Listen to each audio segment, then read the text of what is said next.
Bismillahirrahmanirrahim. Assalamualaikum warahmatullahi wabarakatuh. Alhamdulillahirabbil alamin. Salatu wassalamu ala rasulihil amin wa ala alihi wa sahbihi ajma'in wa man tabi'ahum bi ihsanin ila yaumiddin. Kami ucapkan selamat datang, ahlan wa sahlan, rekan-rekan dari Majelis Mulazamah Mahasiswa Mus'ab bin Umair yang kami beliau Ustadz Umair Khodimul Aziz LCMH selaku pemateri, insyaallah setiap sore dalam insyaallah 8 hingga 10 pertemuan ke depan kita akan membahas mengenai kitab Syama'il Muhammadiyah yang mana disusun oleh beliau Imam At-Tirmidzi. Mohon maaf sebelumnya rekan-rekan yang ikhwan khususnya bisa dirapatkan lagi softnya.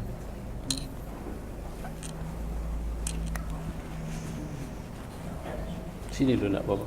Agak maju nggak apa? Karena ini kalau teman-teman yang agak telat bisa ikut di belakangnya. Baik, barakallahu fikum. Sebelum kita mulai, kita buka dan bacaan basmalah. Bismillahirrahmanirrahim. Semoga dan bacaan basmalah tersebut menambah keberkahan pertemuan kita yang perdana pada sore hari ini. Kami tidak lupa menyapa dari para pemirsa di Instagram kami @mulazamahmus'ab. Selamat datang di live sore ini disiarkan dari Musola Gedung Gera Wakaf FKM Karangasem Lawean Surakarta. Terima kasih sudah menyimak bersama kami. Semoga apa yang Anda simak dari layar HP Anda atau layar laptop atau komputer Anda bisa mendatangkan barokah sebagaimana yang datang di majelis pada sore hari ini. Selanjutnya kami serahkan kepada beliau Ustadz Umair Khodimul Aziz untuk mengawali dari kajian kitab Syama'il Muhammadiyah, mengenal pribadi agung Nabi Muhammad sallallahu alaihi wasallam. Silakan Ustadz.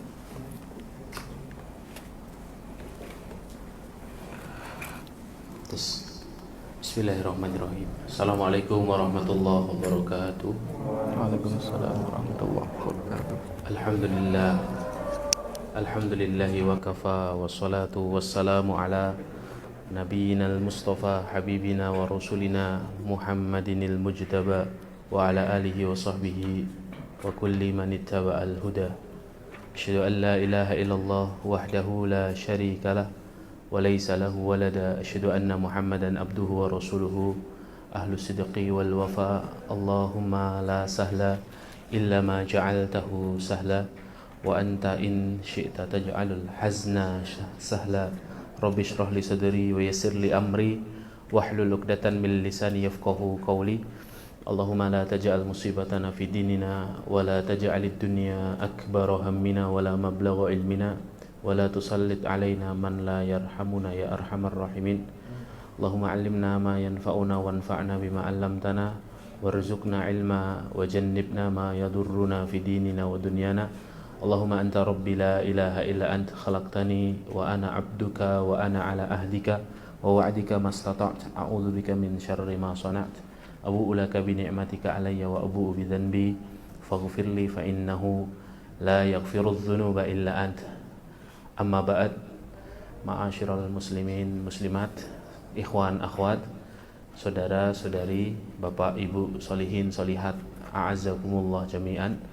Alhamdulillahirabbil alamin. Kita bersyukur kepada Allah pada sore hari ini Allah memperkenankan kita semuanya untuk dapat mengikuti kajian dari kajian yang diadakan oleh Majelis Mulazamah Mus'ab bin Umair yang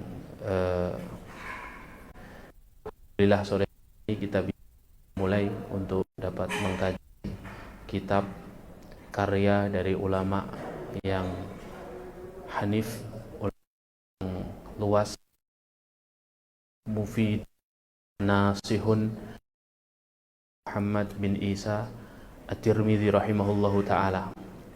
Imam Muhammad bin Isa At-Tirmidzi, beliau seorang yang lahir di kota Tirmidz. Kota Tirmidz ini bukan kawasan Hijaz, bukan kawasan Arab, jadi beliau ini bukan orang Arab. Masya Allah. Beliau lahir pada tahun 9 Hijriyah dan wafat pada 279 Hijriah.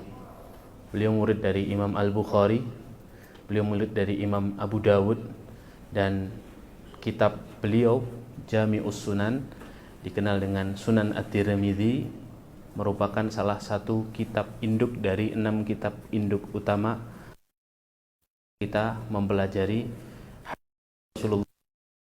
Ada Imam Bukhari, ada Imam Muslim, ada Imam Abu Dawud, ada Imam At-Tirmidzi, ada Imam An-Nasai, dan ada Imam Ibnu Majah.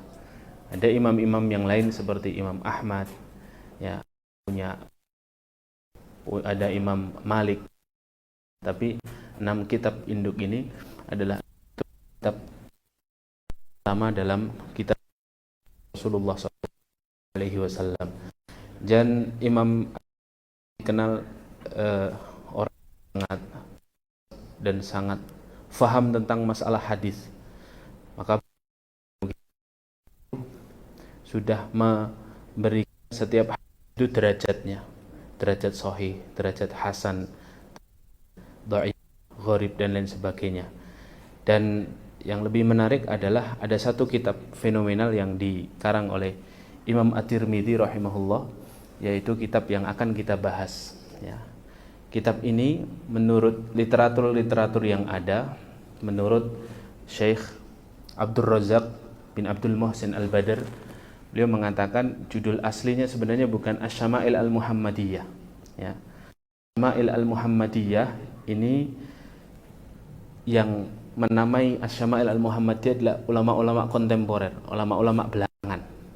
Justru dari nuskhoh-nuskhoh yang ditemukan oleh para ulama, nama aslinya justru adalah Syama'ilun Nabi, Syama'ilun Nabi sallallahu alaihi wasallam, ya. Dikenal menjadi Asy-Syama'il Al-Muhammadiyah karena di masa Ibnu Katsir mengomentari buku ini, memuji dan mengapresiasi buku ini dengan kalimat Kitabus Syama'il, itu saja, Asy-Syama'il. Lah, apa itu Asy-Syama'il? Apa itu kandungan dari kitab ini akan kita bahas pada pertemuan ini, dan kita akan membahas apa sebenarnya isi buku ini, dan nanti kita bahas apa saja yang harus kita lalui dari menyelesaikan buku ini. Yang pertama, kita harus tahu terlebih dahulu apa Asy-Syama'il, ya. Asy-Syama'il, ya. Asy-Syama'il al-murad biha khisalul insan wa awsafuhu wa khilaluhu wa akhlaquhu wa adabuhu wa nahwu dzalik. Asy-Syama'il itu makna gampangnya adalah kepribadian atau perangai atau akhlak, ya. Maka ketika disebut Syama'ilun Nabi, maka kepribadian Nabi sallallahu alaihi wasallam. Fulan hasanus syama'il, si fulan memiliki perangai yang baik, gitu ya. Atau hasanul akhlak, fulan punya akhlak yang baik, seperti itu. Nah, hadirin dimuliakan Allah, ketika menjelaskan kitab ini, para ulama membuka terlebih dahulu mengapa Imam At-Tirmidzi menulis kitab ini, ya. Ada banyak ulama yang membuat kitab-kitab yang semacam ini, tapi kitab yang paling fenomenal dan diapresiasi banyak ulama, nanti kita sebutkan beberapa perkataan ulama, ya, yang menyatakan bahwa ini kitab tentang kepribadian Nabi SAW yang paling lengkap, ya, yang paling lengkap, mudah difahami, temanya tertata rapi, disajikan dengan baik, ya. Nah, lalu para ulama membahas, ya, kenapa kita harus tahu kepribadian Nabi SAW? Kenapa kok kita tidak cukup aja mengetahui sirahnya secara umum, tapi kepribadiannya Nabi SAW, dari bentuk fisik, dari matanya Nabi SAW bagaimana, kulitnya warnanya apa, itu Masya Allah, menarik sekali kitab ini untuk dibahas. Sampai bahkan nanti dibahas juga giginya Nabi SAW itu rapat atau renggang atau bagaimana, itu ada semua riwayatnya, dan ini dikumpulkan oleh Imam At-Tirmidzi di zaman itu. Coba antum bayangkan. Jadi Imam At-Tirmidzi, antum bisa bayangkan, beliau ini ulama yang sangat, wawasannya sangat luas dan luar biasa. Ini kitab sudah sudah berumur kan berarti ini. Kalau Imam Tirmidzi wafat 279, sekarang sudah 1400 berapa? Berapa? Hah? 1400 berapa? 1443. Berarti kan sudah 1200 tahunan. Ya, Masya Allah. Ya, artinya ini kitab yang sangat luar biasa, dan setiap ulama pada abad-abad setelahnya itu semuanya memuji tentang kitab ini. Ya. Nah, sebelum kita masuk ke bab pertama dan sebelum kita menjelaskan apa sebenarnya isi Syekh Abdul Razak bin Abdul Muhsin Al-Badr yang memiliki syarah kitab ini, yang syarahnya cukup dijadikan banyak rujukan para ulama hari ini, para ahlul ilmi, untuk mendalami lagi maksud kitab Asy-Syama'il Al-Muhammadiyah, karena dalam hadis-hadis redaksinya para sahabat itu banyak kata-kata yang memang sulit, harus buka kamus gitu ya. Makanya disyarah oleh ulama-ulama kontemporer tentang isinya. Beliau mengatakan ada banyak faedah, ada banyak manfaat yang sangat besar ketika kita ini memahami atau mengetahui, membahas karakter, akhlak, perangai, adabnya Nabi Shallallahu Alaihi Wasallam. Ya. Keutamaannya apa? Kenapa kok kita harus mempelajari? Ya, saya ringkas dari beberapa faedah menjadi 5 faedah. Ya. Faedah yang pertama, ya, inna min wajibati ahlil iman al-imana bihi Shallallahu Alaihi Wasallam. Sesungguhnya salah satu kewajiban orang beriman itu apa? Ya, mengimani Nabi Shallallahu Alaihi Wasallam. Ya. Wala yakunu dzalika illa bima'rifatihi, dan mengimani Nabi Shallallahu Alaihi Wasallam itu tidak mungkin bisa tercapai tanpa kita mengenalinya. Bagaimana kita akan beriman kalau nggak pernah tahu Nabi itu koyok piye ya orangnya, ya kan? Maka kata para ulama, pengetahuan tentang Nabi akan menambah keimanan seseorang dan keteladanan seseorang kepada beliau. Ya. Nah, ini faedah pertama. Jadi biar kita tambah imannya. Ya. Lah gimana kita mau mempercayai sesuatu kita tidak pernah lihat sesuatu tersebut. Ya. Makanya kita ini kalau kita kenapa seringkali acuh terhadap urusan orang lain, karena kita merasa tidak pernah tahu urusan tersebut. Misalnya ada kawan kita bilang, oh motorku hilang, ya, motorku hilang nih, ya, tolong carikan dong. Ya. Gimana kita bisa nyari motornya teman kita yang hilang, padahal kita tidak tahu ciri-cirinya. Ya. Ya akhirnya ya hanya formalitas saja nyarikan dia sebagai bentuk apa permuliaan karena kita temen, yuk tak ewangi nyari, tak bantu nyari. Tapi apakah jelas nyarinya, serius nyarinya? Enggak serius, karena kita tidak tahu motor mereknya apa, warnanya apa, tahun berapa, platnya apa, kita tidak pernah tahu. Ya. Maka ketika kita diminta menyarikan motornya yang hilang, ya, kita tidak pernah nggak akan serius. Ya. Beriman kepada Nabi Shallallahu Alaihi Wasallam itu juga akan bertambah keseriusan kita dalam mengimani beliau Shallallahu Alaihi Wasallam ketika apa? Ketika kita mengenal beliau Shallallahu Alaihi Wasallam, kepribadiannya, postur tubuhnya, terus interaksi beliau, terus akhlak beliau, kesemuanya itu kita kenali. Ya. Nah, itu faedah yang pertama. Faedah yang kedua adalah inna mahabbatahu Shallallahu Alaihi Wasallam faridatun iftaradhahu ala ibadi. Sesungguhnya cinta kepada Nabi Shallallahu Alaihi Wasallam adalah kewajiban yang telah ditetapkan Allah. Ya. Bahkan harus didahulukan daripada cinta kita kepada keluarga kita, cinta kita kepada harta kita, dan cinta kita kepada manusia lain kan. Apa sabda Rasulullah SAW? La yu'minu ahadukum hatta akuna ahabba ilaihi min malihi wa ahlihi wan nasi ajmain. Tidak sempurna keimanan seseorang sampai aku lebih dicintai daripada keluarganya, daripada anak kita, daripada istri kita, daripada ayah kita, ibu kita, saudara kita. Harus lebih cinta Rasulullah.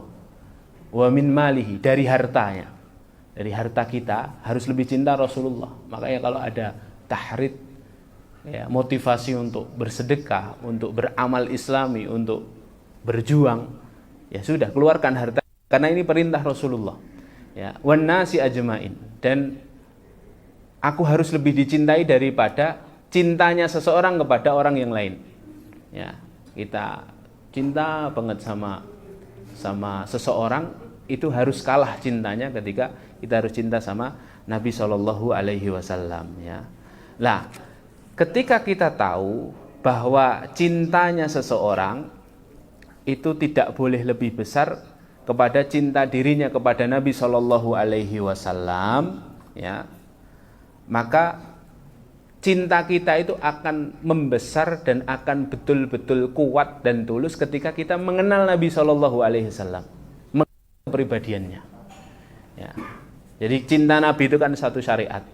Cinta Nabi itu kan perintah Allah. Lah, agar cinta kita betul-betul bulat kepada Nabi Shallallahu Alaihi Wasallam, kita harus kenal Nabi. Ya. Makanya ada pepatah, Pak, tak kenal maka tak sayang itu. Ya. Tak kenal maka tak sayang, karena tidak pernah tahu siapa nabinya, maka tidak pernah sayang kepada nabinya. Bahkan nanti hadirin dimuliakan Allah, Imam At-Tirmidzi di bab terakhir itu membahas tentang, tidak ada sangkut pautnya sebenarnya sama kepribadian Nabi, tapi bahas tentang mimpi bertemu Nabi. Kata beliau, syarat pertama orang mengaku mimpi bertemu Nabi itu apa? Dia harus kenal dulu fisiknya Nabi. Lalu ngaku-ngaku ketemu Nabi tapi tidak tahu fisiknya Nabi, kan syaratnya tidak terpenuhi, seperti itu. Lah, sama ketika kita cinta sama Nabi Shallallahu Alaihi Wasallam, hal pertama yang harus dipenuhi, ya Pak, ya kita harus kenal dulu, ya, biar kita bertambah cintanya kepada Nabi Shallallahu Alaihi Wasallam. Yang ketiga, faedah yang ketiga atau keutamaan yang ketiga, mengapa kita harus mengenal kepribadian Nabi Shallallahu Alaihi Wasallam? Yang ketiga adalah Allah menjadikan Rasulullah Shallallahu Alaihi Wasallam suri toladan bagi hamba-hambanya yang beriman dan bagi seluruh manusia. Ayatnya jelas, Al-Ahzab ayat 21, laqad kana lakum fi Rasulillahi uswatun hasanatun. Ya, dan sungguh telah kami jadikan dalam seluruh aspeknya Rasulullah itu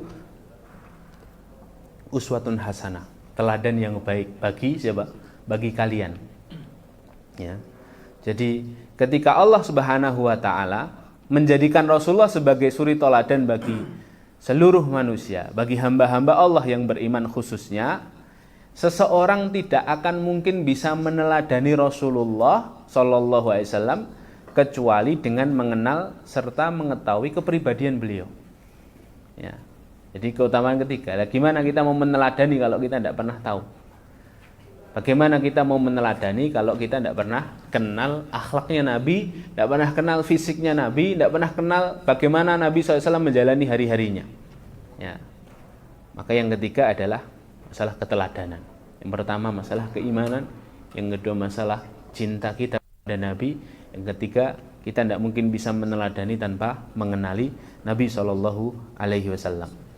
Yang keempat, ikhwani Allah fikum, yang keempat adalah Allah Subhanahu wa taala menjadikan Nabi Shallallahu Alaihi Wasallam sebagai orang yang lebih utama bagi orang mukmin yang lain, ya. Bahkan dibanding diri mereka sendiri, ya. Jadi Allah Subhanahu wa taala menyebutkan dalam banyak ayat, ya.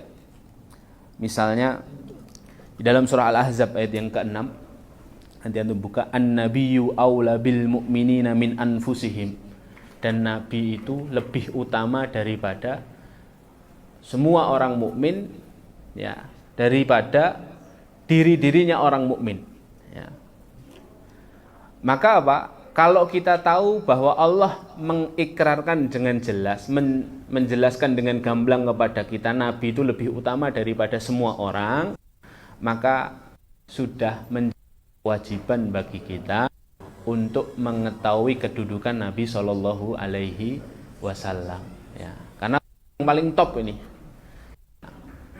orang yang paling baik, manusia terbaik sealam raya.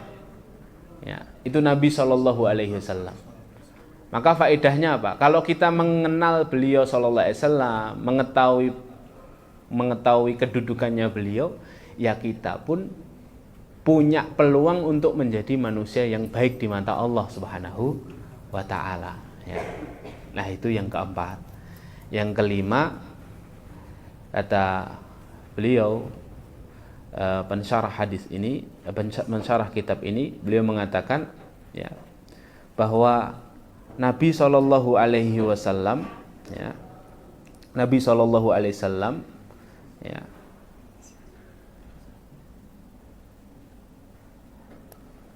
kedudukannya besar di sisi Allah Subhanahu wa Ta'ala, tinggi di sisi Allah Subhanahu wa Ta'ala, maka kita wajib untuk memuliakannya. Buktinya apa? Buktinya Allah Subhanahu wa Ta'ala, ya, alaihi wasallam, ya, sebagai makhluk yang Allah bersumpah dengannya, ya, sebagai makhluk yang Allah bersumpah dengannya. Coba antum buka surah Al-Qalam di awal-awal itu, ya, Nun wal qalami wa ma yasturun. Terus gimana lanjutannya? Ma anta bi ni'mati rabbika bimajnun. Itu kan Allah Subhanahu wa Ta'ala, Pak, bersumpah berkali-kali dengan nama nabinya. Nun wal qalami wa ma yasturun, ma anta bi ni'mati rabbika bimajnun. Ya. Sumpah dengan karunia Tuhanmu wahai Muhammad, engkau bukanlah orang gila. Jadi yang membersihkan Nabi Shallallahu Alaihi Wasallam dari sifat gila itu Allah Subhanahu Wa Taala ketika dituduh oleh orang-orang Quraisy gila. Ya, wa innalaka la ajron ghairu mamnun, dan untukmu wahai Muhammad, kamu memiliki pahala yang besar yang tidak ada putus-putusnya. Ya, wa innaka la ala khuluqin azim, dan Allah juga bersumpah sesungguhnya kamu, ya, di dalam dirimu itu terdapat akhlak yang mulia. Ya. Selain itu, ya, kenapa kita harus mengetahui pribadi Nabi Shallallahu Alaihi Wasallam? Karena Allah juga memerintahkan kita untuk berselawat kepada Nabi. Ya. Jadi memang Nabi Shallallahu Alaihi Wasallam ini orang pilihan. Ya, Allah bersumpah dengan Nabi. Ya, Allah memerintahkan semua manusia berselawat. Innallaha malaikatahu yusalluna 'alan nabi ya ayyuhalladzina amanu shallu 'alaihi wasallimu taslima. Ya, wasallimu taslima. Yang Mbak-mbak agak maju sedikit biar teman-teman yang bisa dapat ruang. Agak ke sini enggak apa-apa, enggak ketahuan. Ya. Baik. Lah, hari ini muliakan Allah, barakallahu fikum. 5 faedah itu yang disebutkan oleh para ulama, ya, yang menjadi alasan mengapa kita harus mempelajari kepribadian Nabi Shallallahu Alaihi Wasallam. Ya. Dan di dalam kitab Asy-Syama'il di pembukaan, ya, di muqaddimah, ya, Imam agak didekatkan. Mungkin nanti pakai slide-nya ketika sudah masuk saja. Saya ringkaskan muqaddimahnya, ya.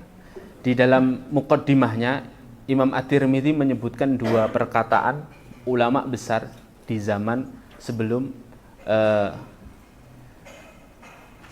beliau, ya.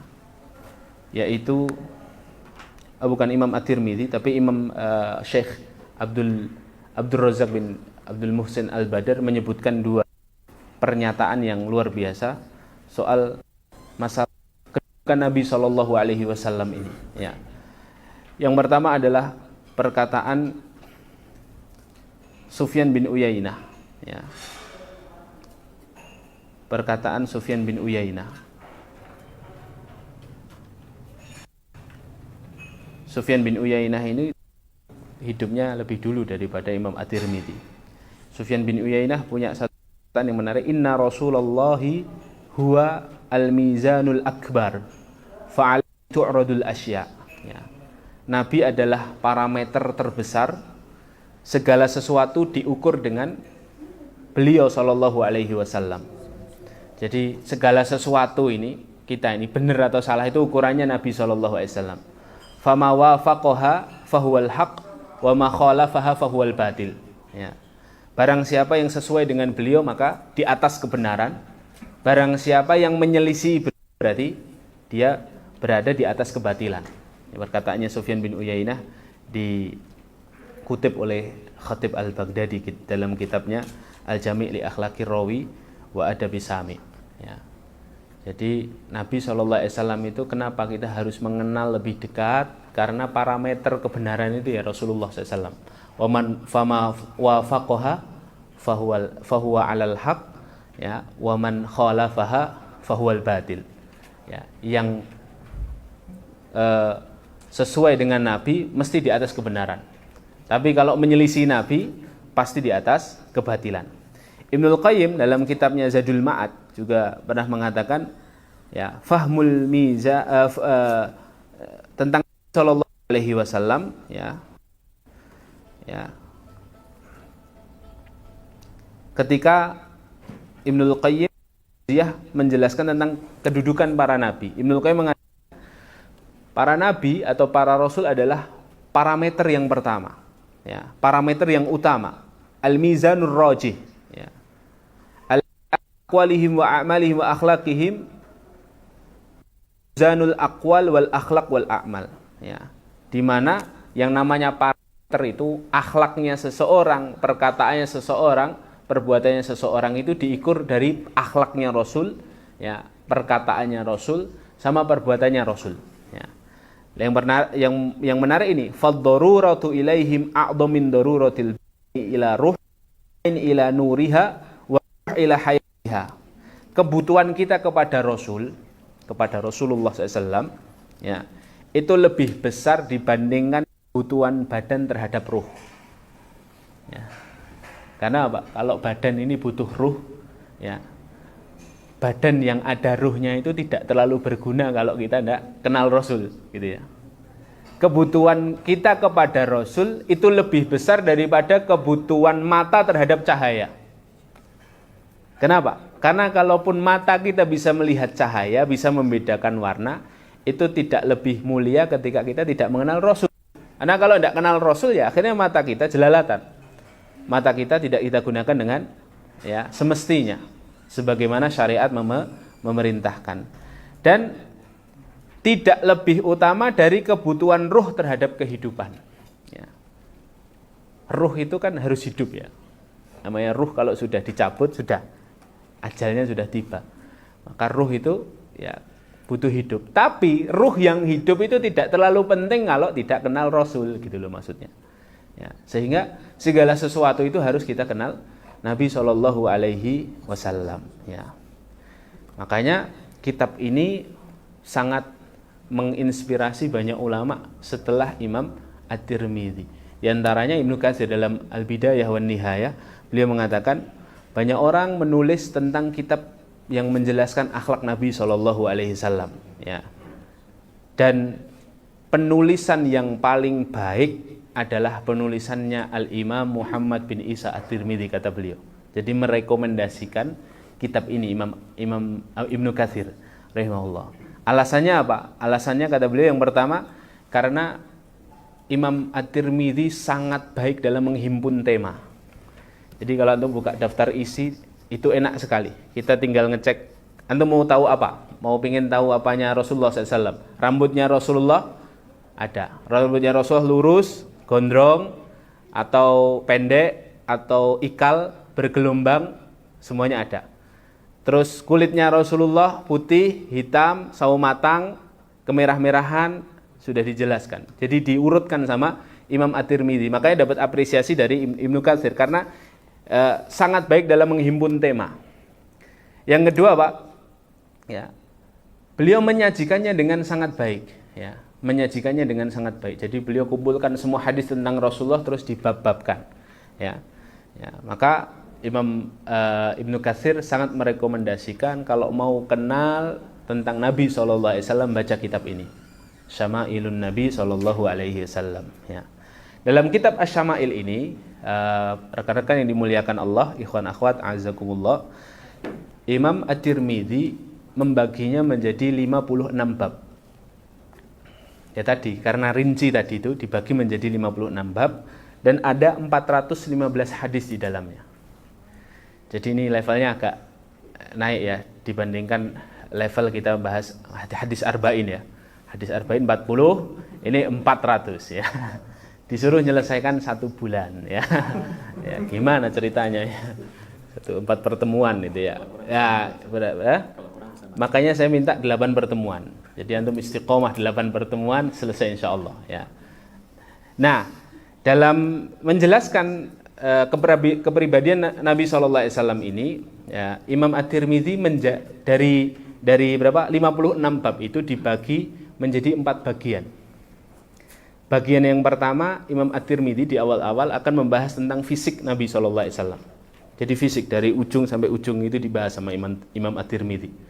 Dari kepala, ujung rambut sampai ujung kaki dibahas sama Imam At-Tirmidzi. Bagian awal. Rencana saya pertemuan pertama ini bahas fisik. Ada 6 bab. Jadi kira-kira selesai nggak ini ya? Ya, dicoba. Karena saya nanti tidak monoton, tidak hadis dibaca semua gitu enggak, tapi sudah saya ringkaskan buat antum ya. Terus yang kedua, setelah bahas fisik, Imam At-Tirmidzi membahas barang dan hartanya Nabi SAW. Ini bagian keduanya. Jadi mulai pakaiannya Nabi, sendalnya Nabi, ya kan, baju perangnya Nabi dan lain sebagainya. Itu ada di bagian kedua. Bagian ketiga, ya, tentang kepribadian dan akhlak Nabi. Jadi perangainya Nabi, ya, akhlaknya Nabi, cara interaksinya Nabi, itu dibahas di bagian ketiga. Baru bagian keempat yang tadi kita sudah sempat singgung, Imam At-Tirmidzi membahas tentang mimpi bertemu Nabi SAW. Kelihatannya memang tidak nyambung dengan pembahasan, tapi tadi sudah kita jelaskan mengapa mimpi bertemu Nabi dibahas Imam At-Tirmidzi dalam kitabnya Syama'il ini, karena kata beliau ya, dan kata ulama-ulama setelahnya, alasan Imam At-Tirmidzi meletakkan bab keempat ini atau bagian keempat ini karena syarat pertama ngaku mimpi ketemu Nabi itu harus kenal sama Nabi dulu ya. Maka harus khatam 3 bagian pertama dulu kalau mau ya mengaku mimpi ketemu Nabi SAW. Nanti insya Allah juga kita akan bahas apakah mungkin saya dan antum ini mimpi bertemu Nabi SAW seperti itu. Baik, ikhwani wa akhwati barakallahu fikum ya. Tadi juga kita sudah bahas tentang penamaan kitab ya. Di akhir muqaddimah ini Syekh Abdul Razak bin Abdul Muhsin Al-Badr menjelaskan tentang penamaan kitab. Kitab aslinya Syama'il ini ya, menurut beliau setelah melihat literatur yang ada, bukan Asy-Syama'il Al-Muhammadiyah, tapi Syama'ilun Nabiyyi sallallahu alaihi wasallam. Syama'ilun Nabiyyi sallallahu alaihi wasallam. Ya, kata beliau permulaan disebut Asy-Syama'il itu sejak zamannya Ibnu Katsir. Karena Ibnu Katsir ketika memberi testimoni di dalam kitab Al-Bidayah wan Nihayah tadi menyebut kitabnya At-Tirmidzi ini dengan kalimat Asy-Syama'il gitu saja. Ya, dan sebaik-baik kitab tentang kepribadian Nabi adalah Asy-Syama'il lil Imam Muhammad bin Isa At-Tirmidzi, begitu. Jadi sejak itu dipanggil Asy-Syama'il. Lalu ulama-ulama terakhir, ulama-ulama mutaakhirin, ya, ulama-ulama kontemporer menyebutnya dengan dinisbatkan kepada Al-Muhammadiyah. Jadi Asy-Syama'il Al-Muhammadiyah. Tapi tidak penting kita terlalu sibuk membahas judul buku, yang penting adalah esensi atau isi dari buku ini kita bahas dengan baik. Baik, hadirin dimuliakan Allah, itu muqaddimah. Baru setelah itu kita masuk pada bab awal. Awal berarti kita bahas apa dulu? Fisik Nabi Shallallahu Alaihi Wasallam. Ya, fisik Nabi Shallallahu Alaihi Wasallam. Coba buka hadis pertama, Mas. Terus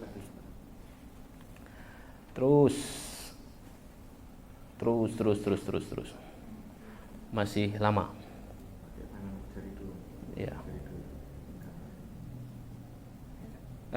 Atasin.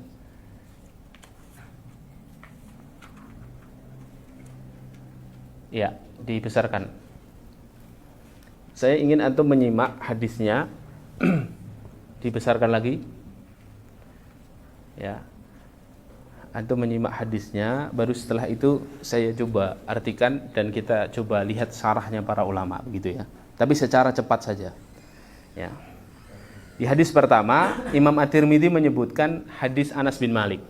Saya tidak sebutkan semua sanadnya ya, karena sanadnya panjang. Karena Imam At-Tirmidzi, antum tahu ya, Imam At-Tirmidzi seorang perawi hadis yang bersambung sanadnya sampai Rasulullah SAW. Karena zaman beliau kan hidup di zaman di abad ketiga ya. Jadi masih sambung gitu ya.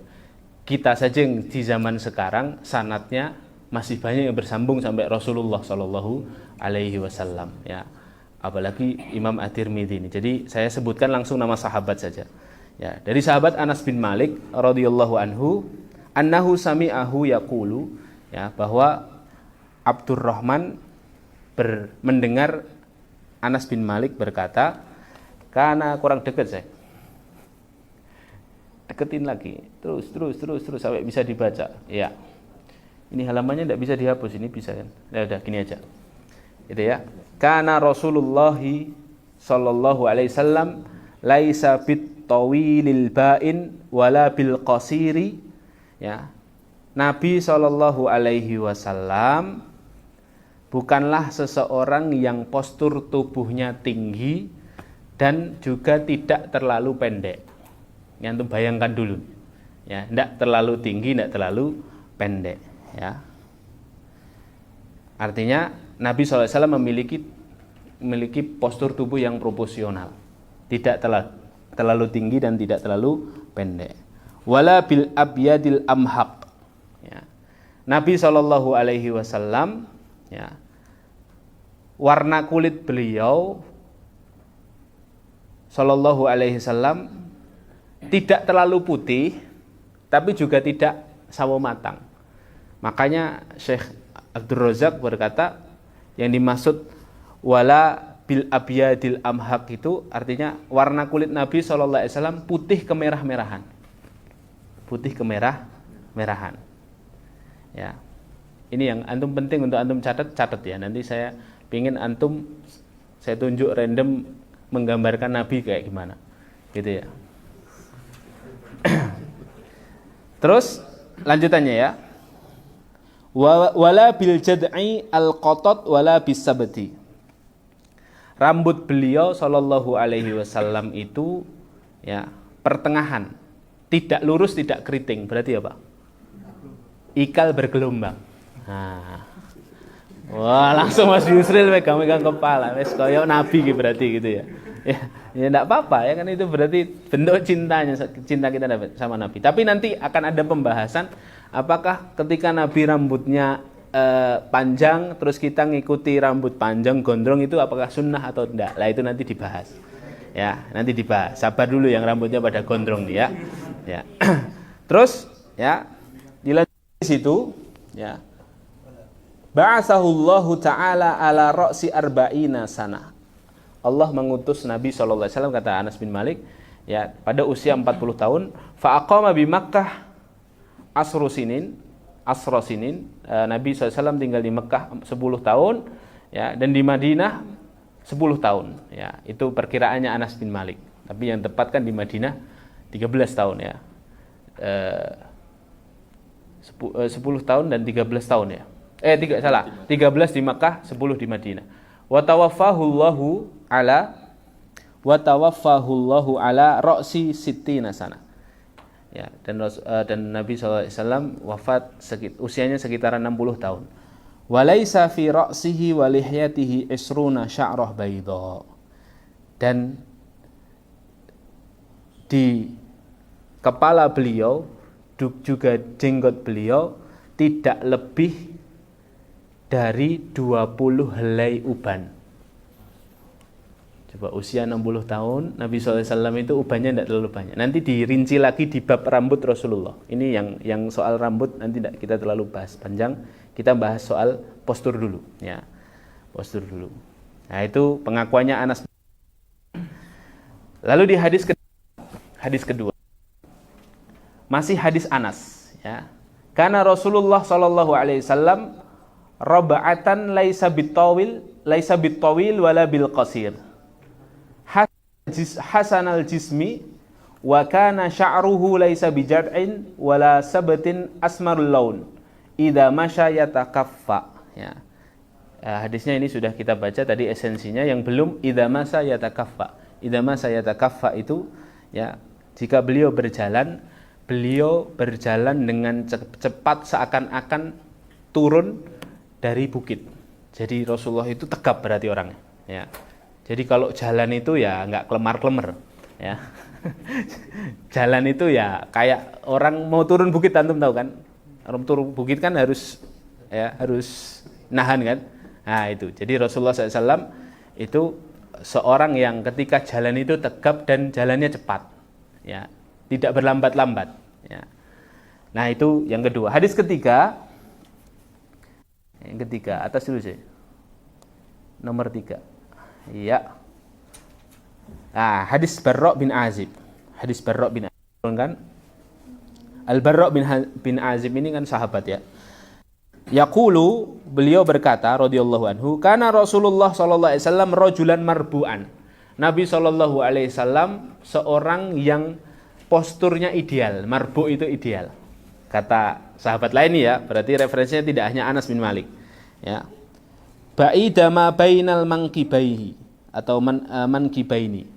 Ya, bahunya bidang, antara bahu satu dengan yang lainnya itu bidang. Seperti itu. Azimal jummah, ya, ila syahmati udhunaihi. Al jummah itu rambut beliau gondrong, ya, memanjang melebihi daun telinga hingga menyentuh bahu. Nah ini, ya, wah aku gondrong wae lah, misalnya gitu ya. Tapi nanti dulu, ya, kita akan bahas apa hukum memanjangkan rambut, ya, sunnah atau tidak, ya. Nah ini nanti akan kita bahas. Kita nggak bahas rambut dulu ya, ini kita hanya jalan saja. Itu pengakuan dari siapa?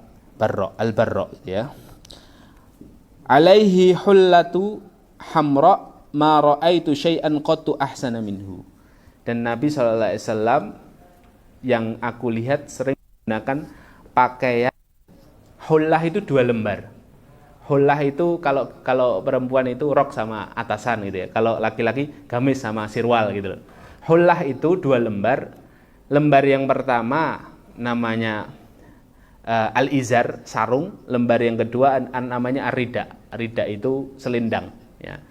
Jadi Al-Barra mengatakan, selain mengomentari postur beliau sallallahu alaihi wasallam, Al-Barra juga mengatakan bahwa bahwa Nabi sallallahu alaihi wasallam itu aku melihat suka menggunakan pakaian selendang dan sarung itu warnanya merah. Ya, nah ini perlu kita bahas sedikit, ya. Padahal dalam hadis yang lain Nabi SAW melarang kita menggunakan pakaian warna merah dan kuning kan. Lah kok di sini kok Al-Barra mengatakan kok Nabi SAW pakai pakaian merah, ya. Nah, dijelaskan oleh para ulama, ya. Larangan menggunakan kain merah oleh Rasulullah SAW itu kalau kain merah semuanya merah, ya, semuanya merah, artinya merah semua, ya. Jadi murni merah gitu ya, murni merah gitu ya. Adapun ya apa yang dikatakan Barra bin Azib itu, ya, bukan merah polos, tapi dipadukan dengan warna yang lain. Maka jika dipadukan dengan warna yang lain, maka tidak mengapa, tidak dilarang, ya. Ini jadi yang suka pakai baju merah selama dipadukan dengan warna yang lain tidak apa-apa. Tapi kalau merah polosan, nah itu ya hukumnya dilarang, begitu ya, hukumnya dilarang. Baik, selanjutnya nanti baru kita simpulkan ya. Hadis kelima, loncat langsung hadis kelima, karena hadis keempat hampir mirip. Hadis kelima di atasnya, atas. Ya, hadis kelima, hadis Muhammad bin Ismail, ya. Muhammad bin Ismail ini Ali bin Abi Thalib. hadis Ali bin Abi Thalib ya, radhiyallahu anhu. Lam yakunin Nabi sallallahu alaihi wasallam bitawil wala bil qasir. Sya'nul kaffain wal qadamain. Nah ini. Syasnul kaffain wal qadamain. Nabi sallallahu alaihi wasallam kedua telapak tangan dan kaki beliau tebal. Ya. Tapi syasnun itu artinya tebal tapi tidak kasar. Ya. Kalau antum kan tebal tapi kasar kan.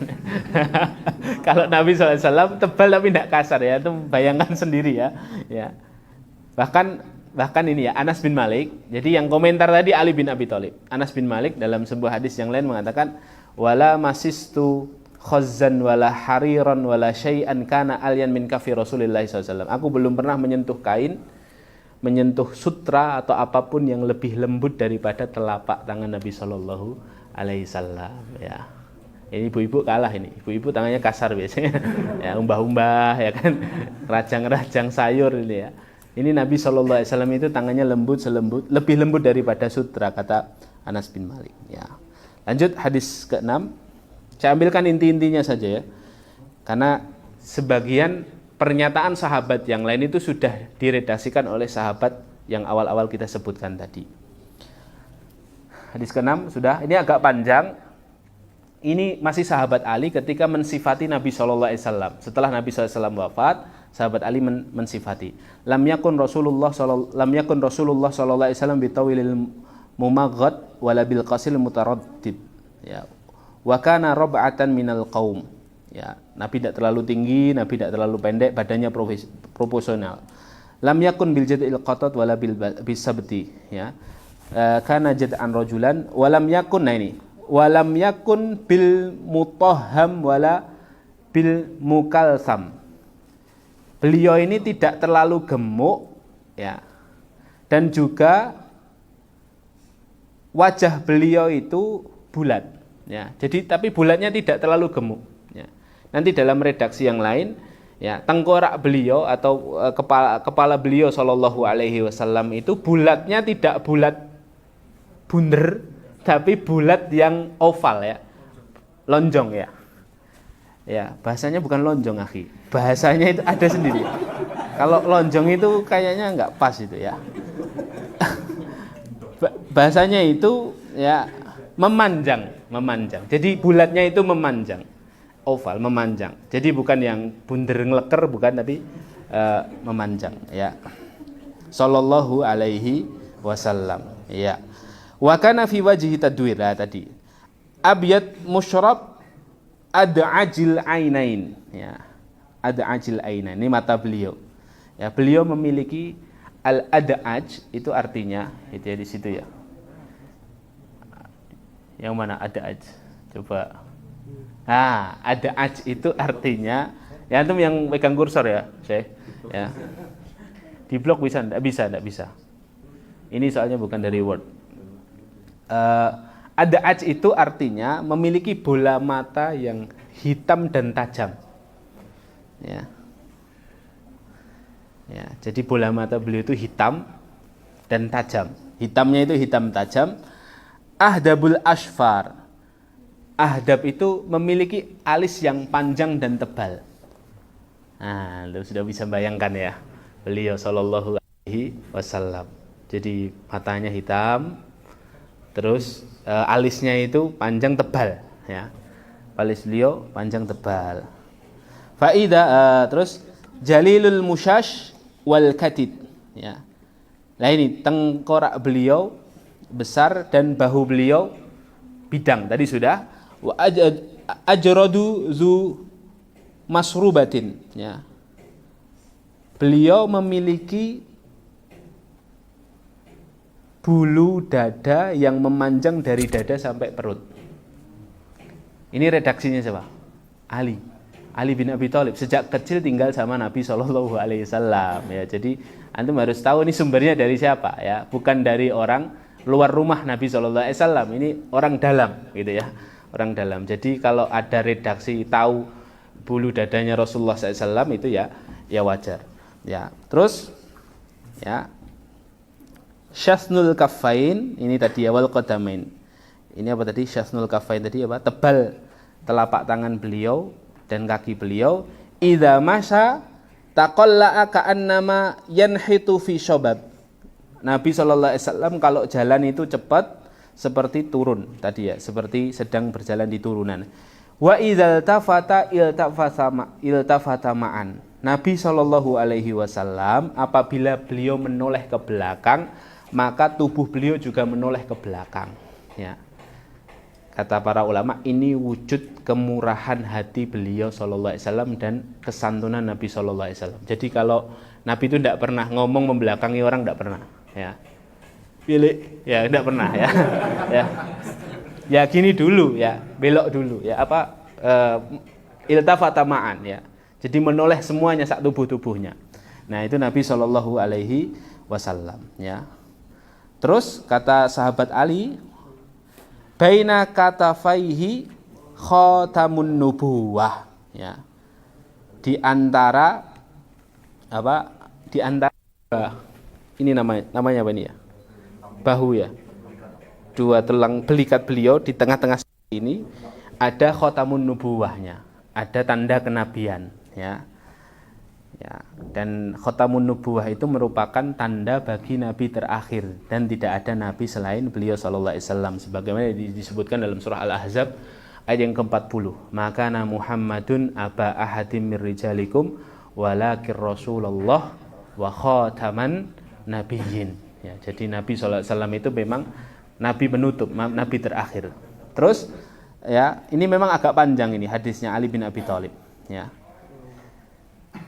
Terus ajwadun nas sodron, orang yang paling dermawan, wa asdaqon nas lahjah, dan orang yang paling fasih bicaranya, wa ayanuhum ariqah, ya, dan wataknya sangat lembut, wa akramahum isrotan, dan orang yang sangat humble, ya.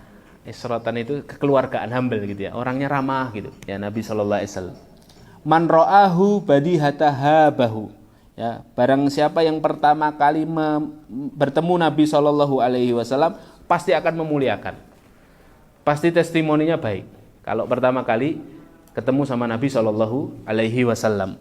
Wa man khalatahu ma'rifatan ahabbahu. Barang siapa yang mulai berbicara dengan Nabi pasti akan mencintai Nabi sallallahu alaihi wasallam. Yaqulu na'ituhu, ya, dan orang-orang yang mensifatinya selalu mengatakan lam ara qablahu wala ba'dahu mislahu sallallahu alaihi wasallam. Aku belum pernah ketemu orang seperti ini sebelum ini dan setelah ini. Ya, ini orang sangat mulia sekali, Nabi sallallahu alaihi wasallam, ya. Baik, hadis selanjutnya hadis ke-7. Hadis Hindun bin Abi Halah, ya. Hindun bin Abi Halah ini hanya satu yang saya catat, yang saya garis bawahi yang ini ya, yang belum dibahas di hadis-hadis sebelumnya ya. Yang pertama, kata Hindun bin Abi Halah ini mensifati Nabi aknal irnain. Aknal irnain itu apa? Hidung beliau mancung dan agak panjang. Nah, ini perlu antum catat nih. Jadi hidungnya beliau apa? Mancung. Jadi antum yang hidungnya pesek jangan minder. Karena pesek itu hakikatnya mancung, hanya ke dalam saja mancungnya. Ya. Jadi tetap sunnah lah ya. Ya. Ya. Lah itu, mancung ke dalam maksudnya. Ya, terus ya. Kasul lihyah, jenggot beliau tebal dan lebat. Jadi jenggotnya lebat ya, beliau tebal. Muflajul asnan. Nah, gigi beliau ini. Gigi beliau muflaj. Muflaj itu tersusun tapi sedikit renggang. Ya, namun sangat rapi. Itu muflaj. Tersusun rapi tapi ada renggang. Terutama renggangnya nanti ada lagi hadis khusus ya di gigi serinya. Ya. Jadi gigi seri beliau itu agak renggang. Terus ka'anna unuqahu jidudumyah fi syifa'il fiddah fi sofa'il fiddah, ya. Leher beliau, unuknya beliau, leher beliau itu tegak lurus, ya. Kalau Hindun bin Abi Halah itu mengatakan seperti leher kendi yang nampak lurus dan indah. Jadi lehernya beliau itu lurus, tegak, indah. Dilihat dari belakang itu indah. Ya, itu lehernya beliau sallallahu alaihi wasallam. Badin mutamassik. Badin mutamasik. Badan beliau tampak kekar dan padat berisi. Ya. Jadi artinya tidak kurus, tidak gendut, tapi apa? Kekar, gitu ya. Lah ini yang paling penting ini. Sawaul batin was sadr. Bagian perut dan dada beliau rata dan tidak buncit tadi. Ya, wes pokoknya kena semua. Ya. Antum jangan gini-gini, akhi. Antum kurus, akhi. Ya. Jadi enggak proporsional juga gitu loh maksudnya. Jadi kurus enggak, gemuk enggak gitu ya. Sawaul badan was sadr. Nah, itu Nabi sallallahu alaihi wasallam. Iya. Tapi Imam Syafi'i itu awalnya paling benci sama orang buncit, sama orang gemuk. Itu Imam Syafi'i, wah ini orang ini banyak makan dunia gitu ya. Tapi setelah Imam Syafi'i nggak suka sama orang kaya, ya awalnya zuhud hidupnya. Terus setelah selesai belajar sama Imam Malik bilang kepada Imam Syafi'i, kamu setelah ini belajar sama Imam Asy-Syaibani, ya muridnya Imam Abu Hanifah, ya. Imam Syaibani sama Imam Abu Yusuf di mana? Di Irak, ya, di Kufah, berangkat ke Kufah. Sampai akhirnya tidak punya bekal, dikasih sama Imam Malik duit, ya. Disangoni duit sak karung, terus disiapkan untanya berangkat. Mulai saat itu Imam Syafi'i rodok seneng sama orang kaya. Wah, ternyata kaya enak juga ya, bisa biayai talabul ilm. Belum terlalu seneng tapi sampai ternyata di rumahnya Imam Abu Hasan Asy-Syaibani. Ternyata Abu Hasan Asy-Syaibani ini orang yang sangat kaya raya. Jadi ulama kaya raya. Jadi ruang tamunya itu dipenuhi emas, ya. Antum pernah dengar ya kisahnya Abu Hasan Asy-Syaibani dan Abu Yusuf. Dua orang ini kan murid kesayangannya Abu Hanifah, ya. Jadi dua orang ini paling disenangi Abu Hanifah karena kesungguhannya dalam belajar. Tapi Abu Hasan Asy-Syaibani ini kaya raya. Abu Yusuf itu orang miskin sekali, ya. Orang miskin sekali. Termasuk yang biayai Abu Yusuf ini ya Abu Hasan Asy-Syaibani. Sampai akhirnya Abu Hasan Asy-Syaibani ini orang sangat kaya tapi sangat dermawan. Bahkan uangnya habis, emas-emasnya di ruang tamu tadi habis, ya, hanya untuk apa? Membiayai orang-orang belajar, ya. Sampai akhirnya Abu Yusuf jadi ulama besar, ya. Abu Yusuf jadi ulama besar, ya namanya jadi ulama besar, dipandang orang, dimuliakan banyak orang. Abu Yusuf jadi kaya.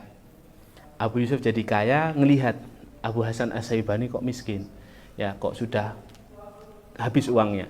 Akhirnya Abu Yusuf manggil pembantunya, kirim pakaian terbaik untuk Abu Hasan Asy-Syaibani sebagai wujud terima kasih. Dicarikan jubah paling mahal, dikirim ke Abu Hasan Asy-Syaibani. Sampai akhirnya pembantunya sampai ke Abu Hasan Asy-Syaibani. Abu Hasan Asy-Syaibani bilang apa? Ini dari siapa? Dari Abu Yusuf. Kembalikan pakaian ini. Loh, kenapa kembalikan? Ini diutus untuk diberikan kepada Anda. Kata Abu Yusuf, sesungguhnya pakaian yang seperti ini aku telah, ya, pernah memakainya dan aku pernah memakai yang lebih mahal daripada ini. Dikon balik ya. Dikon balik. Padahal Abu Yusuf tadi ya bentuk terima kasihnya kepada Abu Hasan Asy-Syaibani. Nah, Imam Syafi'i sampai Abu Hasan Asy-Syaibani tambah gumun sama orang kaya. Kok ada orang kaya? Ada orang yang badannya ini ya tadi yang termasuk ya. Jadi orang gemuk, orang bukan orang buncit, akhi, ya, orang gemuk ya, bahasanya orang samin ya. Samin itu ternyata tidak semua orang samin itu orang yang cinta sama dunia, gitu loh ya. Jadi mulai saat itu mindsetnya Imam Syafi'i berubah gitu ya. Jadi ya orang gemuk itu ya tidak semuanya negatif gitu ya. Sebagaimana orang kurus itu tidak semuanya positif. Iya kan? Iya. Ya. Iya. Ya kena kamu ya. Baik, lanjut ya. Lanjut. Hadis ke-8. Hadis ke-8. Ya, hadis ke-8 Jabir bin Samurah. Hadis Jabir bin Samurah radhiyallahu anhu. Karena Rasulullah sallallahu alaihi wasallam doli al-fammi. Mulut Nabi SAW cukup lebar, ya, mulut Nabi SAW cukup lebar. Ashkalal aini, mata beliau tadi sudah disebutkan ya. Ya. Terus yang paling penting adalah tawilu ain, belahan beliau panjang, ya. Manhusul akib itu Pak, qalilul lahmil akib, ya. Terus tumit beliau sallallahu alaihi wasallam dagingnya itu sedikit. Tumit beliau dagingnya sedikit. Daging tumitnya beliau sedikit. Ya. Ya, ini redaksinya siapa? Jabir bin Samurah radhiyallahu anhu. Sampai 14 hadis ya. Tinggal 2 hadis lagi. Yang lainnya sama redaksinya. Hadis ke-10. Buka hadis ke-10 saya. Terus hadis Barra bin kelebihan. Naik lagi, naik. Nah itu ya, hadis ke-10 Al-Barra bin Azib. Akana wajhu Rasulillah sallallahu alaihi wasallam mithlu saif. Jadi seseorang datang kepada Barra bin Azib tanya, apakah wajah Nabi sallallahu alaihi wasallam itu seperti pedang? Ya, kata Barra bin Azib, la bal mithlul qamar. Ya, tidak lurus, tidak panjang, tapi seperti qamar. Seperti apa? Qamar itu rembulan, ya. Yang mana para ulama ketika mengartikan kalimat mithlul qamar itu memaknai dengan 2 makna.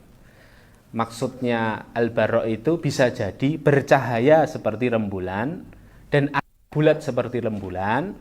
Ya, dalam keterangan yang lain, ya, wajah beliau tidak bulat tapi apa? Bulat memanjang tadi, oval, ya. Jadi makna seperti bulan itu bisa bercahaya, bisa bulat. Tapi kalau kita merujuk dari hadis yang lain, bulatnya itu tidak bulat bundereng leker tadi, tapi apa? Bulatnya itu bulat oval, memanjang. Ya. Terus hadis yang ke-14. Langsung loncat ke hadis ke-14. Hanya 14 di bab ini. Karena Rasulullah ini Ibnu Abbas, ini sahabat yang lain ya. Jadi ada pernyataan dari sahabat Ibnu Abbas radhiyallahu anhu. Karena Rasulullah sallallahu alaihi wasallam aslajas sanayataini. Ya, gigi beliau sallallahu alaihi wasallam itu rapi, tapi di gigi serinya beliau itu ada apa? Ada aflaj. Aflaj itu renggang. Jadi renggang giginya tadi itu yang renggang di gigi seri beliau sallallahu alaihi wasallam. Ya. Terus idza takallama ru'yakan nur. Ya. Jika Nabi sallallahu alaihi wasallam berkata, maka kayak keluar cahaya dari mulut beliau sallallahu alaihi wasallam. Yakhruju min baini sanayahu. Keluar dari antara gigi serinya ini. Ulama membahas apakah beliau sallallahu alaihi wasallam itu, ya, wajah beliau itu mengeluarkan cahaya sehingga mengelilingi sekitarnya, menerangi sekitarnya, sekelilingnya, ya. Kata para ulama, ini pemahaman yang salah, ya. Karena Nabi sallallahu alaihi wasallam itu juga manusia, ya. Jadi enggak terus wajahnya berseri-seri mengeluarkan cahaya, itu seperti itu tidak. Maksud cahaya di sini adalah cahaya dalam makna hakiki. Artinya cahaya ya bukan dalam makna hakiki, tapi dalam makna menggambarkan kemuliaan Nabi sallallahu alaihi wasallam. Ya, hal itu dibuktikan dari hadis Ummul Mukminin Aisyah radhiyallahu anha. Jadi suatu malam Ibunda Aisyah radhiyallahu anha pernah Rasulullah SAW yang tidak ada di tempat tidurnya, di kamarnya Ibunda Aisyah. Lalu kata Ibunda Aisyah, aku meraba-raba dalam kondisi gelap, ya, di sekitarku, dan tanganku menyentuh betis beliau Shallallahu Alaihi Wasallam. Saat itu aku mendapati beliau ada di masjid. Jadi Ibunda Aisyah itu ngeraba sampai keluar rumah, sampai itu jangan bayangkan ada lightning kayak gini ya. Jadi memang gelap, terus nyentuh betisnya Rasulullah Shallallahu Alaihi Wasallam. Ya, ketika itu beliau Shallallahu Alaihi Wasallam ternyata sedang sholat, ya, sedang dalam keadaan bersimpuh, terus berdoa dengan doa Allahumma a'udzu biridhaka min sukhtika wa bimu'afatika min uqubatik wa a'udzu bika minka la uhsi sana'an 'alaika anta kama asnaita 'ala nafsik. Ya, doa dengan doa itu ya bisa diartikan Nabi SAW doa di sepertiga malam, ya. Nah, hadis ini kata para ulama menjadi penyanggah pendapat atau menjadi dalil yang menyanggah kalau Nabi Shallallahu Alaihi Wasallam itu wajahnya mengeluarkan cahaya. Karena kalau mengeluarkan cahaya, Ibunda Aisyah tidak harus ngerapat gitu loh. Ya, memang cahaya yang dimaksud di sini bukan cahaya hakiki tapi cahaya maknawi ya. Maknawinya artinya ya memang Nabi itu kalau berbicara wajahnya berseri-seri, ya bersinar seperti itu. Nah, hari ini muliakan Allah, ini bab pertama ya. Secara singkat kita bahas bab pertama. Jadi bisa disimpulkan kalau saya ringkes lagi lebih ini ada 12 sifat posturnya Nabi Shallallahu Alaihi Wasallam. Antum ini ya, antum cek ulang. Yang pertama, badan beliau proporsional, bahu beliau bidang. Ini yang pertama. Yang kedua, kulit beliau bersih, putih kemerah-merahan. 3, rambut beliau ikal bergelombang. 4,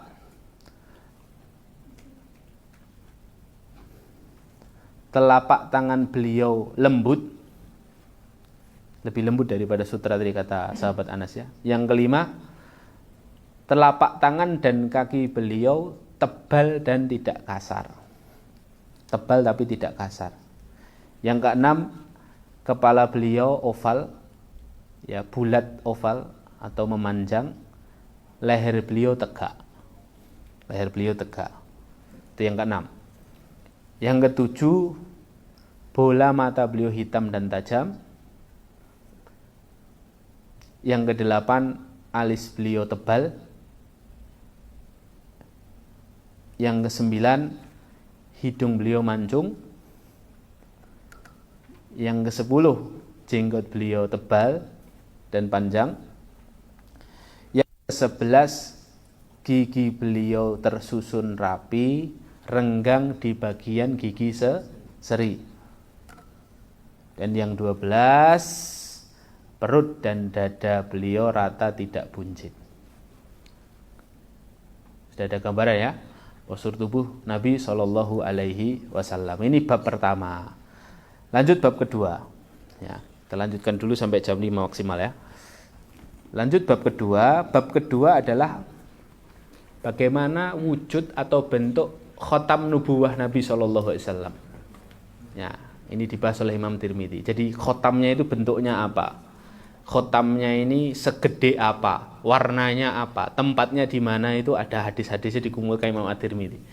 Jadi Masya Allah ya, Imam At-Tirmidzi di zamannya beliau itu mengumpulkan hadis seperti ini. Dan antum jangan bayangkan Imam Tirmidzi mengumpulkannya dari dari Maktabah Syamilah ya. Nggak ada maktabah. Ini kan satu persatu berarti hadis diambil dari ulama satu ke ulama yang lain.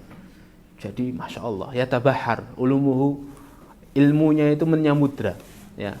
Jadi Masya Allah ya, berapa banyak guru yang beliau sambangi untuk mengambil hadis-hadis ini ya. Nah sekarang tentang nubuwah. Yang nubuwah ini juga saya kalau di sini ada 8 hadis ya, tapi saya ambil inti-intinya saja ya. Intinya adalah pendapat yang paling kuat, tanda kenabian yang muncul pada tubuhnya Nabi Shallallahu Alaihi Wasallam itu muncul di punggungnya Nabi Shallallahu Alaihi Wasallam. Ya.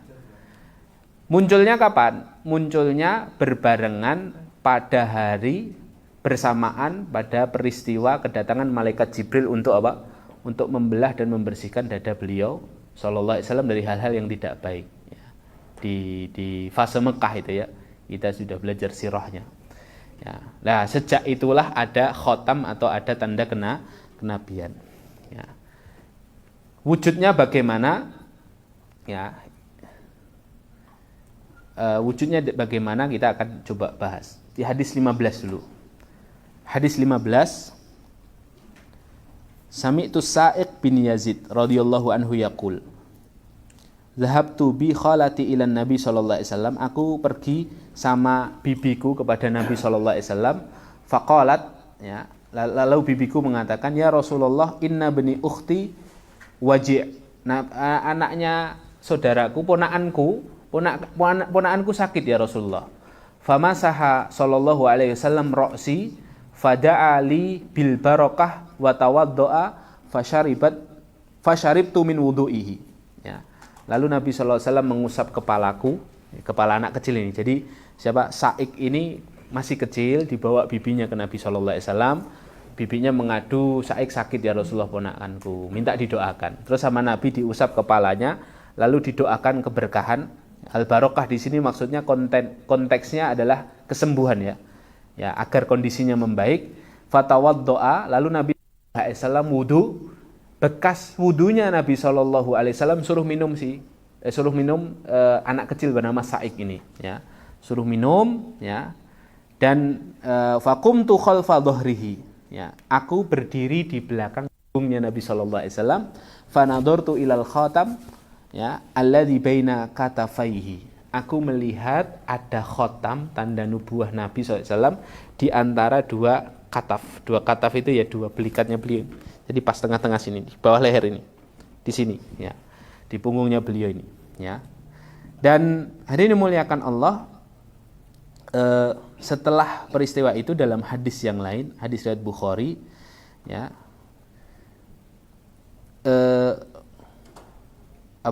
si anak kecil tadi itu ya, setelah Nabi SAW mendoakan dia ya, dalam hadis riwayat Bukhari mengatakan, aku melihat ketika dia dalam usia 94 tahun ya, dia masih dalam kondisi prima dan masih tegak tidak bungkuk ya.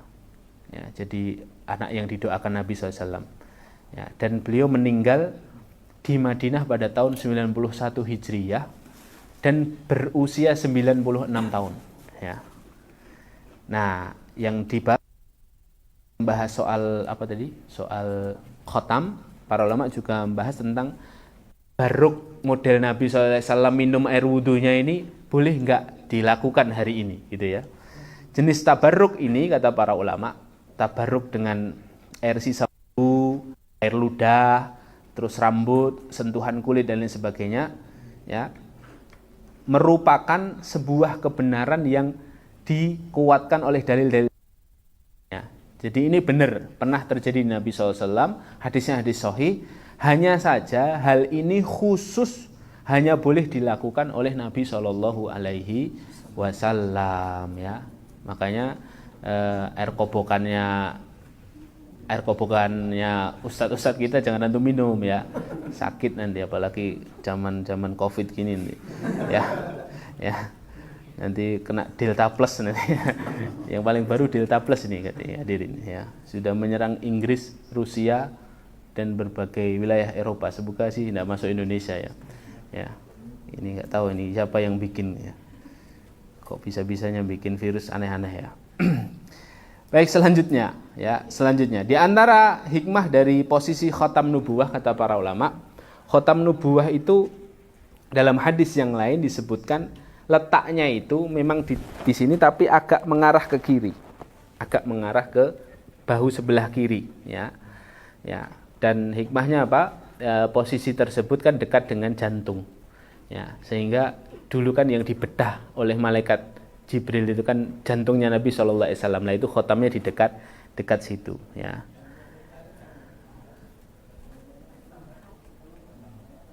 Terus hadirin dimuliakan Allah, dalam hadis ini ya, fa idza huwa mislu zirril hajalah itu ya. Jadi si anak ini yang dibawa oleh bibinya tadi mengatakan fa idza huwa mislu zirril hajalah.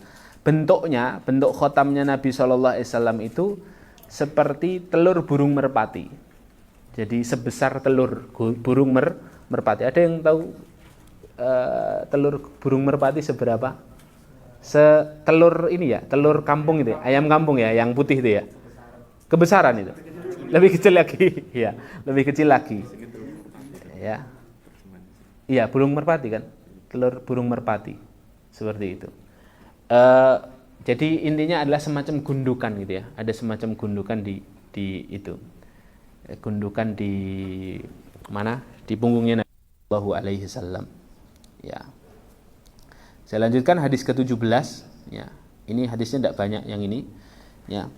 Sami itu Rasul ini dari sahabat Rumaisah. Ada Rumaisah, ada Rumaisah ya. sahabat Sahabiyah Rumaisah ini berkata, sami'tu Rasulullah SAW, hadis 17 ya. Sami'tu Rasulullah SAW walau asya'a an uqabbil khatam alladhi baina katafaihi min qurbihi la fa'altu. Jadi aku itu berada di dekat Nabi SAW, kalau saja aku mau, saking dekatnya aku sama punggungnya Nabi, kalau saja aku mau untuk mencium khotamnya Nabi ya, dari dekatnya, maka aku bisa melakukannya. Aku mendengar Nabi berkata untuk Sa'ad bin Mu'ad radhiyallahu anhu di hari kematiannya, ihtazzalahu arsyur rahman.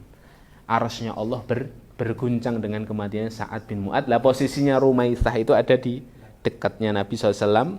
Kalau saja aku mau cium khotamnya Nabi, aku bisa melakukannya. Tapi kan jelas tidak mungkin dilakukan sahabiah. Begitu ya. Nah, ini hari ini memuliakan Allah. Arsy-nya Allah Subhanahu wa taala berguncang dengan wafatnya seorang sahabat Sa'ad bin Mu'ad ya. Jadi ulama juga membahas bahwa Allah Subhanahu wa taala itu bersemayam di atas arsy ya, di atas arsy.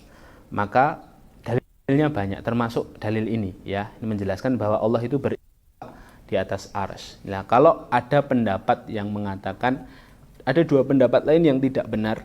Yang pertama, yang mengatakan Allah itu ya, ada yang mengatakan Allah itu ada di mana-mana, yaitu bertentangan dengan dalil-dalil syar'i.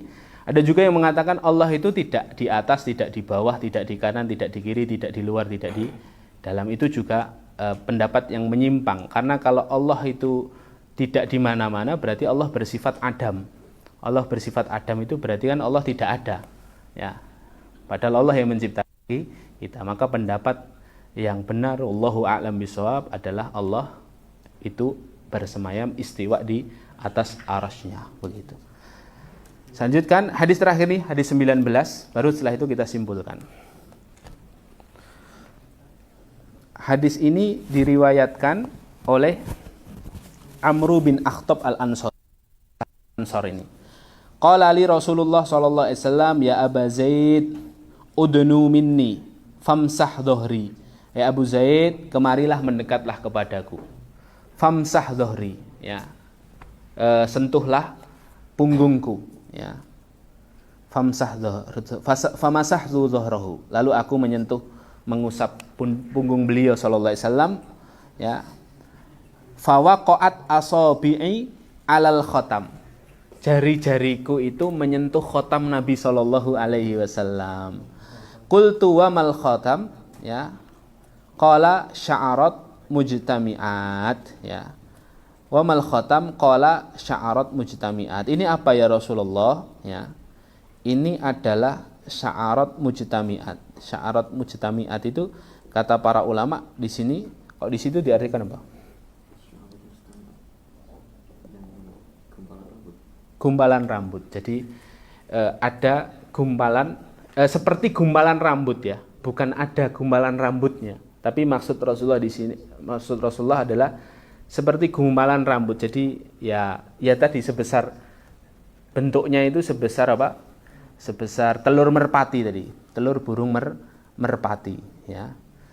Lalu Rasulullah SAW setelah itu, karena Amru al-Ansari sudah mengusap punggungnya Rasulullah, terus Rasulullah mendoakan Amru al-Ansari dalam riwayat lain dengan doa, Allahumma jamilhu wa adim jamalahu. Ya Allah ya, jadikan dia ya memiliki paras yang tampan dan kekalkanlah ketampanannya. Ya, ini antum boleh nih, yang antum kayaknya nggak pede dengan ketampanan antum ya, antum boleh doa dengan doa ini ya, karena ini ya sunnah ya. Allahumma jamilni wa adim jamali gitu ya. Ya biar sedikit ya. Terus selanjutnya gara-gara doa ini diriwayatkan usianya Amru al-Ansari ini lebih dari 100 tahun ya, dan tidak didapati uban pada rambut beliau dan janggut beliau kecuali hanya sedikit. Kulit wajahnya tidak keriput sampai ajalnya. Masya Allah ya.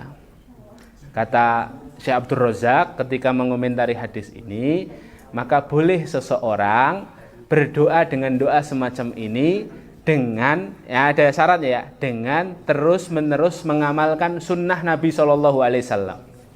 Jadi jangan doa tok tapi tidak ngamalkan sunnah, ya. Ngamalkan sunnah, karena ada hadis dari Rasulullah SAW yang sahih diriwayatkan oleh Imam At-Tirmidzi dan Ibnu Majah. Nadzarallahu imra'an sami'a maqalati wa wa'aha fa'addaha kama sami'aha. Allah akan menampankan dan mempercantik wajahnya seseorang yang mendengar perkataanku lalu dia memahaminya, fa'addaha kama sami'a, lalu mengamalkannya. Jadi mengamalkan sunnah itu menjadikan orang awet muda memang, ya, jadikan orang awet muda. Kayak antum yang agak boros wajahnya itu ya, yang ketoke urung nikah tapi kok kayak wong tua itu ya. Nah itu banyak-banyak ngamalkan sunnah. Insyaallah nanti akan berpancar dari wajahnya itu cahaya gitu ya. Sufyan bin Uyainah pernah berkata seperti ini, ya, tidaklah seorang mencari, ya, suatu hadis, mencari itu ya belajar menghafalkan terus mengulasnya. Tidaklah seorang mencari hadis kecuali Allah akan mengaruniakan kepadanya wajah yang ceria. Makanya ahlul hadis itu biasanya wajahnya ceria. Makanya antum belajar sama Ilun Nabi ini ya skincare gratis lah sebenarnya. Ya. Mempercantik dan mempertampan wajah seperti itu. Karena apa? Kita mencari satu hadis, yaitu khatamun Nabi. Jadi dapat disimpulkan apa? Dapat disimpulkan wajahnya Nabi Shallallahu Alaihi wajahnya Nabi, khatamnya Nabi Shallallahu Alaihi Wasallam itu seperti apa? Seperti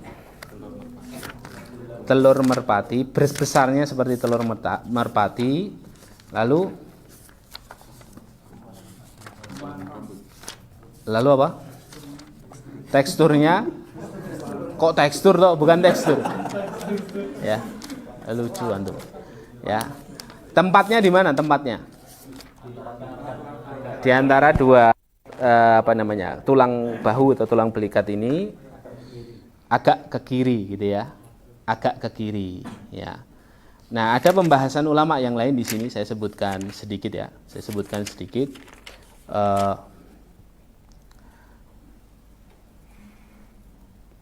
Banyak riwayat-riwayat maudhu atau riwayat-riwayat palsu dan dhaif, ya, mengenai bentuk dan posisi khatam Nabi ini, ya. Dan Al-Musannif rahimahullah atau Imam At-Tirmidzi rahimahullah mengatakan, ya, ma warada min annaha kanat ka'asaril mihjam. Ada riwayat-riwayat dhaif dan palsu itu yang mengatakan bentuknya itu seperti bekas bekam. Nah, ini riwayat yang palsu. Artinya warnanya beda, ya. Wa kasyamatis sauda, seperti tai lalat yang besar. Awil khadra, warnanya hitam atau hijau. Au maktubun 'alaiha Muhammadur Rasulullah au sir wa antal mansur, ya. Jadi ada riwayat dhaif juga yang mengatakan dalam khotamnya itu ada kayak khotam stempel itu. Ada tulisannya Muhammadur Rasulullah au sir wa antal mansur, rahasiakan ini maka kamu selamat. Gitu ya. Ya itu jelas dhaif dan palsu, karena kalau ada Muhammadur Rasulullah kan tidak boleh masuk kamar mandi, gitu ya. Dan ini Rasulullah sallallahu alaihi wasallam. Dzalika falam yathbut minha syai'un, ya. Hadis-hadis yang seperti itu maka tidak sabat atau tidak masbut, tidak tetap dari Rasulullah sallallahu alaihi wasallam. Ada permasalahan yang dibahas oleh Al-Hafidz Burhanuddin Al-Halabi. Hal khataman Nabi sallallahu alaihi wasallam min khasaisin Nabi? Apakah setiap nabi itu punya khatam? Setiap nabi sebelum Rasulullah apakah punya khatam? Au kullu nabiyyin makhtumun bi khatamin nubuwah? Hanya Nabi sallallahu alaihi wasallam atau semua nabi? Jawabannya beliau mengatakan, Imam Hafidz Burhanuddin Al-Halabi, la astahdzir fi dzalika syai'an. Aku belum pernah mendapati dalil-dalil yang mengatakan setiap nabi itu punya khatam, ya. Walakin, ya, alladzi yadhhar annahu khussa bidzalika lima'anin minha annahu isyaratun ila annaha khataman nabiyyin, ya. Yang nampak adalah khatam nabi itu setiap nabi punya, tapi biasanya khatam nabi itu ada di tangan kanan setiap nabi. Adapun khotam Nabi Shallallahu Alaihi Wasallam itu letaknya ada di apa? Di belakang punggung beliau Shallallahu Alaihi Wasallam. Itu perbedaannya khotamnya Nabi Shallallahu Alaihi Wasallam dengan nabi-nabi yang lain. Sampai sini paham ya? Khotam Nabi masih soal fisik. Sampai bab 6 ya, soal fisik ini kita baru selesai dua bab. Baik, lanjut nggak nih? Udah habis ya kayaknya. Ya, tanya jawab mungkin ya. Kita sabar saja ya, menuntut ilmu tidak boleh langsung instan ya. Man rama ilma jumlatan zahaba anhu jumlatan, kata para ulama. Barang siapa yang dapat ilmu instan, maka akan hilang darinya juga instan ya. Makanya pelan-pelan dua bab dulu. Saya tadi sih pinginnya langsung 6 bab. Satu ini yang langsung postur. Tapi ya semoga nanti pertemuan kedua postur selesai, postur Nabi SAW, baru kita masuk ke pakaian dan benda Nabi SAW. Allahumma shalli wa sallim wa barik ala nabiyyina Muhammad. Demikian Majelis Syama'il Muhammadiyah sesi pertama hari ini Selasa 26 Oktober 2021. Sampai bertemu lagi di Selasa yang akan datang di tempat yang sama dan Selasa keempat ya? Selasa keempat, 2 pekan sekali. Di Selasa yang akan datang, Selasanya lagi berarti insya Allah masuk Selasa kedua di bulan November insya Allah. Barakallahu fikum. Semoga perjalanan Anda dari tempat ini diberkahi Allah Subhanahu wa taala, dan sampai pulang nanti kita mendapatkan barokah dari Allah Subhanahu wa taala, dan kelak semoga di jannah Allah Subhanahu wa taala kita merasa kumpul-kumpul sebat mendapatkan syafaat dari Rasulullah Muhammad sallallahu alaihi wasallam. Amin amin Allah. Kita tutup dengan doa kafaratul majelis. Subhanakallahumma bihamdika asyhadu an la ilaha illa anta astaghfiruka wa atubu ilaik. Barakallahu fikum. Assalamualaikum warahmatullahi wabarakatuh. Yang keluar boleh akhwat dulu, Pak Ikhwan dulu.